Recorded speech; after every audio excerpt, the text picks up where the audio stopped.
मनोज जरांगे यांनी आंदोलन जिंकल्याची घोषणा केल्यानंतर राज्यभरामध्ये मराठा समाजानं मोठा जल्लोष केला, आनंद साजरा केला। अंतरवाली सराटीमध्ये सुद्धा गुलाल उधळत मोठा जल्लोष करण्यात आला।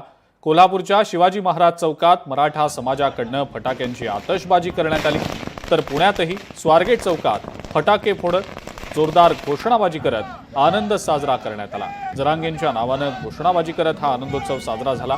तर छत्रपती संभाजीनगरमध्ये कारच्या छतावर चढत जरांगे समर्थकांनी मोठा जल्लोष केल्याचं पाहायला मिळालं।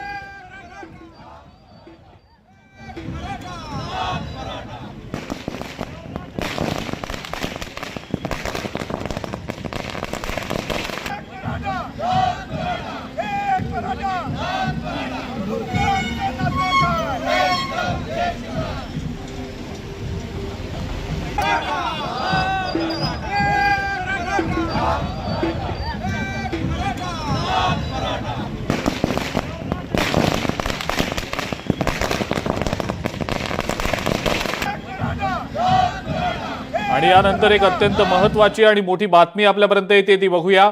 मनोज जरांगे छत्रपती संभाजीनगरसाठी रवाना झाल्याची आता माहिती मिळतेय।